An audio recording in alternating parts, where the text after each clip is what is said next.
ইসমাইল নবী যখন ইসমাইল নবীকে ইব্রাহিম নবী জবাই করার জন্য জবের জায়গায় নিয়ে গেলেন, নিয়ে যাওয়ার পর ইসমাইল সন্তান বাবাকে বললেন, বাবা, আল্লাহ আপনাকে আদেশ করেছে আমাকে জবাই করার জন্য, আমাকে কুরবানি করার জন্য, আপনি কুরবানি করার জন্য আমাকে নিয়ে এসেছেন।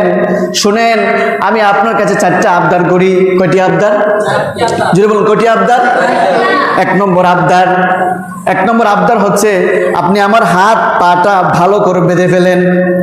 সন্তান বাবাকে বলে, বাবা, আল্লাহ আপনাকে আমাকে জবাই করে আদেশ দিয়েছেন, এখন আপনি আমার হাত পা ভালো করে বেঁধে ফেলেন, কারণ হাত পা ভালো করে বেঁধে না ফেললে আমি নাড়াচাড়া করব, এতে দেখা যাবে আমার রক্ত গিয়ে আপনার কাপড়ে লাগবে, আল্লাহর আদেশে ঘাটতি ঘটে যাবে। 1 নম্বর আবদার যে বাবা আমার হাত পা ভালো করে বেঁধে নিয়েন, হাত পা ভালো করে কি করে নিয়েন? বেঁধে নিয়েন। 2 নম্বর আবদার, বাবা আপনি আমাকে জবাই করবেন, আপনি ছুরিটা ভালো করে ধার দিয়ে দেন, যেন সহজে আমি জবাই হয়ে যাই। ছুরিটা কি করেন? ধার দেন, যেন সহজে আমি জবাইটা হয়ে যায়, যেন জবাই করতে আমার কোনো কষ্ট না হয়, কারণ জবাই একটা ভয়ঙ্কর বিষয়। 3 নম্বর আবদার, বাবা ওয়াতাল্লাহু লিল জাবিন, আপনি আমাকে কাট করে শুয়ে দেন, আমাকে আপনি কাট করে চেহারাটা ঘুরায় শুয়ে দেন।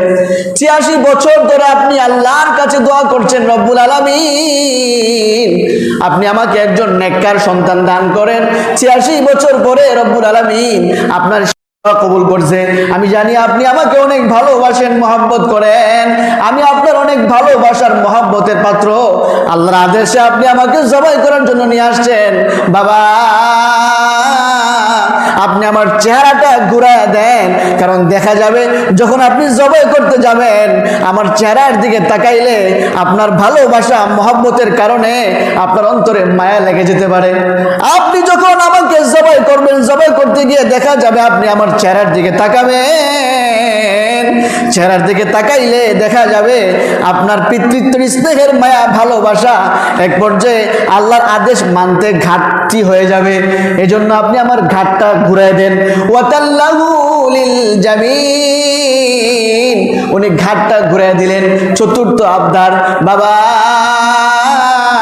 আমার মাও আমাকে অনেক ভালোবাসে, মহব্বত করে, দোয়া করতে করতে চাইতে চাইতে এক পর্যায়ে আল্লাহ বৃদ্ধ বয়সে আমার মাকে একজন সন্তান দিয়েছেন, সেই সন্তানকে আপনি জবাই করতে নিয়ে আসছেন।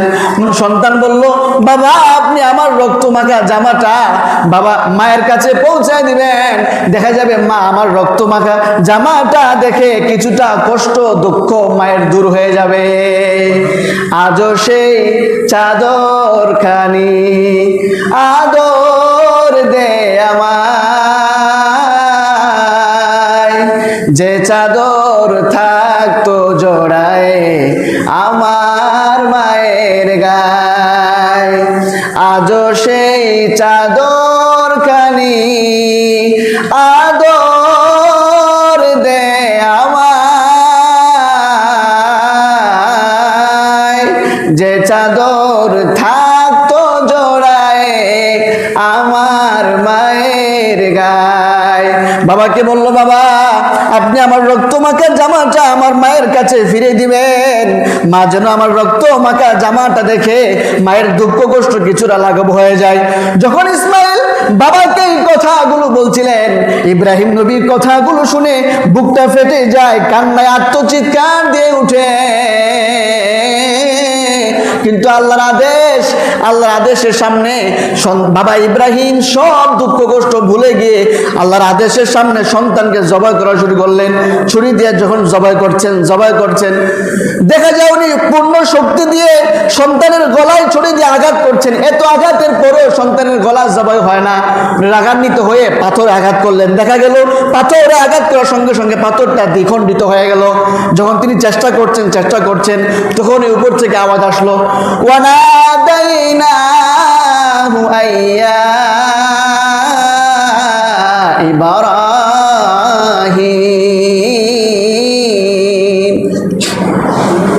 আকাশ থেকে আওয়াজ আসলো, ইব্রাহিম আমি তোমার সন্তানকে জবাই করাটা চাই নাই, আমি আল্লাহ তোমাকে বহু বছর পরে একজন নেককার সন্তান দান করেছি, আমি জানি তোমার সন্তানের প্রতি তোমার মায়া ভালোবাসা অনেক বেশি, আমি দেখতে চেয়েছি তুমি আমার ভালোবাসায় মহব্বতে তোমার সন্তানকে জবাই করতে পারো কিনা।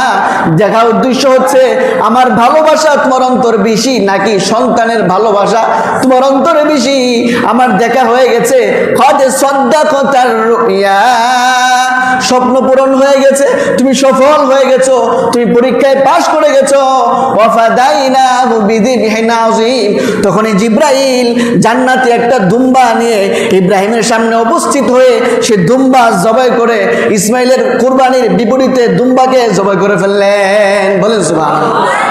এভাবে দুম্বাকে জবাই করার পর এরপর দুম্বাকে জবাই করে ইসমাইলের জবাই করা থেকে মুক্ত হয়ে গেলেন এবং আল্লাহ বলেন ইন্না হাযা লাহুয়াল বালাউল মুবিন, নিশ্চয় ইব্রাহিম কর্তৃক ইসমাইল সন্তানকে জবাই করে ফেলা আমার মায়া, আমার ভালোবাসা, আমার মহব্বতে, আমার চাওয়া, আমার কথা আদেশের প্রতি অনুগত্যশীল হয়ে নিজের সবচেয়ে প্রিয় মায়া, ভালোবাসা, মহব্বতের বস্তুকেও বিসর্জন দিতে কোনো দ্বিধা করে না।